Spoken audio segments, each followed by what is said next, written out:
क्या आपने कभी ऐसा मंदिर देखा है जहां स्वयं भगवान हनुमान लोहे की बेड़ियों में बंधे हुए विराजमान हो?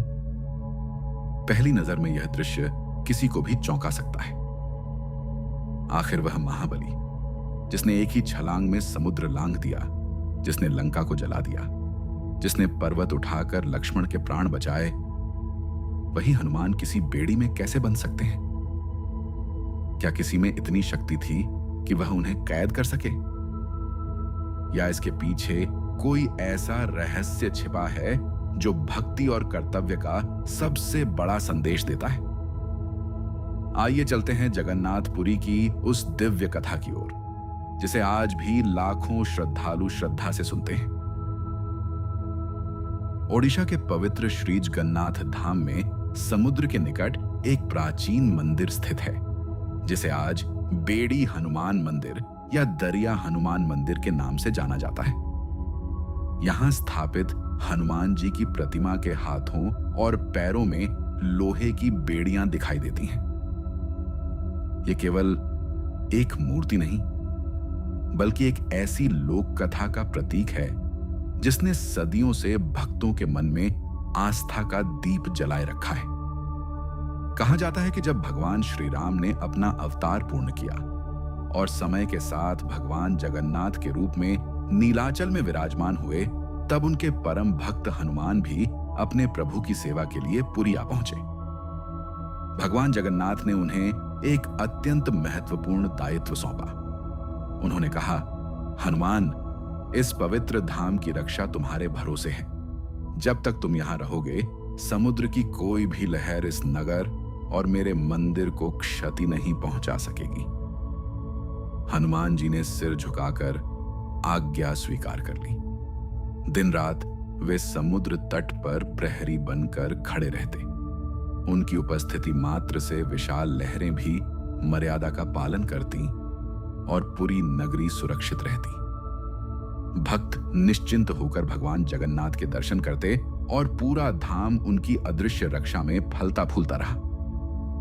लेकिन हनुमान केवल बल और पराक्रम के प्रतीक ही नहीं थे, वे तो अपने प्रभु श्री राम के सबसे अनन्य भक्त भी थे। उनके हृदय में हर क्षण राम नाम गूंजता रहता था। कई बार श्री राम की स्मृति इतनी प्रबल हो जाती कि उनका मन अयोध्या जाने के लिए व्याकुल हो उठता। वे सोचते, एक बार प्रभु राम की जन्मभूमि के दर्शन कराऊं, फिर तुरंत लौट आऊंगा। अपने अद्भुत वेग से वे समुद्र पार कर अयोध्या चले जाते। वहां प्रभु की स्मृतियों में कुछ समय बिताकर वापस लौट आते। उन्हें लगता कि उनके थोड़े समय के जाने से कोई विशेष अंतर नहीं पड़ेगा, परंतु प्रकृति सब देख रही थी। जैसे ही हनुमान पुरी से दूर जाते, समुद्र की लहरें धीरे धीरे अपना स्वरूप बदलने लगती। वे पहले से अधिक ऊंची उठती, तट से टकराती और नगर की ओर बढ़ने लगती। लोगों के मन में भय फैल जाता। कई बार मंदिर के आसपास का क्षेत्र जल से भर जाता।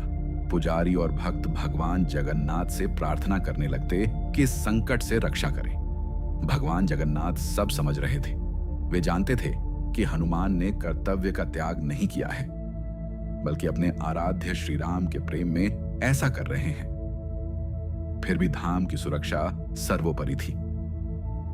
यदि यह क्रम चलता रहा तो कभी भी बड़ा संकट आ सकता था। एक दिन भगवान जगन्नाथ ने हनुमान जी को अपने पास बुलाया। उनके चेहरे पर न तो क्रोध था और न ही शिकायत। उन्होंने मुस्कुराकर कहा, हनुमान, तुम्हारा राम प्रेम संसार के लिए आदर्श है, लेकिन याद रखो, जो सेवा तुम्हें सौंपी गई है वही भी मेरे प्रति तुम्हारी भक्ति का स्वरूप है। जब तुम यहां नहीं रहते, तब समुद्र अपनी मर्यादा भूलने लगता है।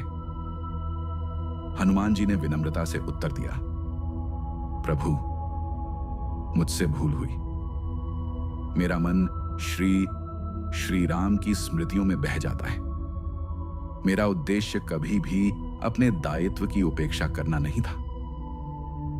भगवान जगन्नाथ ने स्नेहपूर्वक कहा, मैं जानता हूं, इसलिए मैं तुम्हें दंड नहीं, बल्कि ऐसा उपाय देना चाहता हूं जिससे तुम्हारा कर्तव्य कभी बाधित न हो। ऐसा कहते हुए भगवान ने अपने हाथों से लोहे की बेड़ियां मंगवाईं। उन्होंने स्वयं हनुमान जी को उन बेड़ियों से बांध दिया। यह बंधन बलपूर्वक नहीं था, यह प्रेम, विश्वास और जिम्मेदारी का बंधन था। हनुमान जी ने बिना किसी विरोध के सिर झुकाकर उसे स्वीकार कर लिया। उन्होंने कहा, प्रभु, यदि इन बेड़ियों में बंधकर मैं आपके धाम की रक्षा कर सकता हूं, तो मेरे लिए यही सबसे बड़ा सौभाग्य है। मेरे लिए सेवा ही स्वतंत्रता है और आपका आदेश ही मेरा जीवन। उस दिन के बाद से हनुमान जी कभी पुरी नहीं छोड़े। लोक मान्यता है कि वे आज भी अदृश्य रूप से श्री जगन्नाथ धाम की रक्षा कर रहे हैं। समुद्र की प्रचंड लहरें आज भी पुरी के तट तक आती हैं, पर मानो किसी अदृश्य मर्यादा का पालन करते हुए मंदिर की ओर बढ़ने से पहले शांत हो जाती हैं। श्रद्धालु इसे बेड़ी हनुमान की कृपा मानते हैं। इसी घटना की स्मृति में उस स्थान का नाम बेड़ी हनुमान मंदिर पड़ा। आज भी लाखों भक्त वहां जाकर हनुमान जी के दर्शन करते हैं। वे उन लोहे की बेड़ियों को देखकर यह नहीं सोचते कि यह कैद का प्रतीक है। वे समझते हैं कि यह एक भक्त द्वारा अपने प्रभु के लिए निभाए गए आजीवन कर्तव्य का स्मारक है। यह कथा हमें सिखाती है कि सच्ची भक्ति केवल भावनाओं में खो जाने का नाम नहीं है। वास्तविक भक्ति वह है जिसमें भक्त अपने आराध्य द्वारा सौंपे गए उत्तरदायित्व को पूरी निष्ठा से निभाए। प्रेम तभी पूर्ण होता है जब उसमें समर्पण, अनुशासन और कर्तव्य का संतुलन हो। यही कारण है कि बेड़ी हनुमान आज भी केवल एक मंदिर नहीं, बल्कि सेवा, विश्वास और अटूट भक्ति की अमर मिसाल बनकर जगन्नाथ धाम के अनंत प्रहरी के रूप में पूजे जाते हैं।